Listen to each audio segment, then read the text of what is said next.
একজন আইনজীবী হওয়া যতটা কঠিন, তার থেকেও বেশি কঠিন ভালো মানের শুনানি করা বা সেই যোগ্যতা অর্জন করা।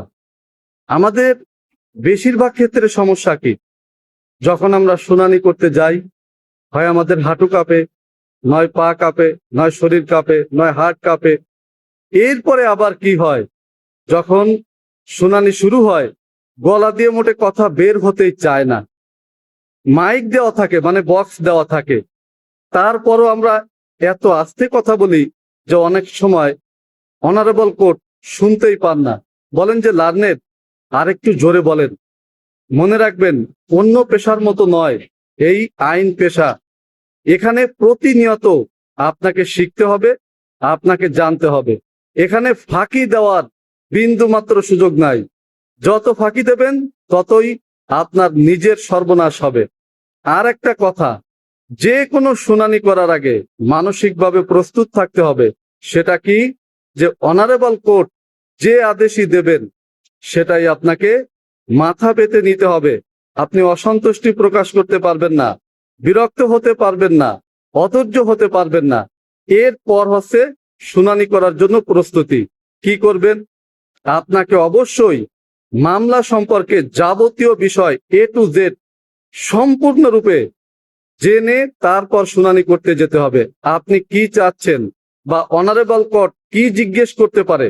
একটা মামলায় শুনানি করতে গেলে অনেক কিছু জিজ্ঞাসা করা হয়, সেই সমস্ত প্রশ্নের উত্তর আপনাকেই দিতে হবে। এখন আপনি কোনো রকম প্রস্তুতি ছাড়া যদি শুনানি করতে যান, আর অনারেবল কোর্ট যদি কিছু জিজ্ঞাসা করে, আপনি যদি সে উত্তর দিতে না পারেন, অথবা আপনি শুনানি করার সময় এমন একটা মন্তব্য করে বসলেন যেটা আপনার জন্য বিপজ্জনক, আপনার মক্কেলের জন্য বিপজ্জনক, তাহলে কিন্তু সেটা অবশ্যই আপনার মামলা এবং সুনামের ক্ষতির কারণ হবে।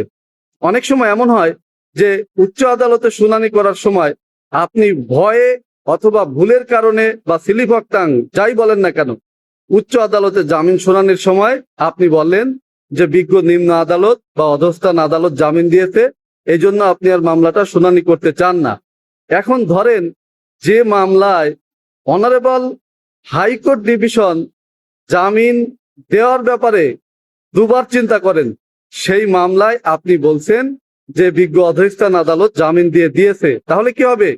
অনারেবল হাইকোর্ট ডিভিশন সাথে সাথে, বিষয়টা হলো কি যে অনারেবল হাইকোর্ট ডিভিশনে মামলা পেন্ডিং আছে, তখন আপনি বললেন শুনানিতে যে বিজ্ঞ অধস্থান আদালত এই মামলায় জামিন দিয়েছে, তাহলে আপনি চিন্তা করেন কত বড় মারাত্মক কথা আপনি বলে ফেলেছেন।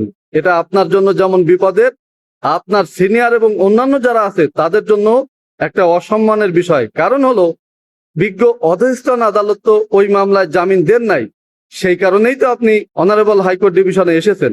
এখন আপনি যদি এমন কথা বলেন, তাহলে তো অনারেবল হাইকোর্ট ডিভিশন কি করবেন? বিজ্ঞ অধস্থান আদালতকে শো কজ করবেন। এটা কি ভালো হবে? তিনি তো পরে দেখাবেন যে না, এই মামলায় তো আমি জামিন দেই নাই। তার মানে আমরা এটা অনেক সময় ভয়ের কারণে উল্টাপাল্টা কথা বলে ফেলি। এটা কিন্তু আপনার পেশার জন্য মারাত্মক ক্ষতির কারণ।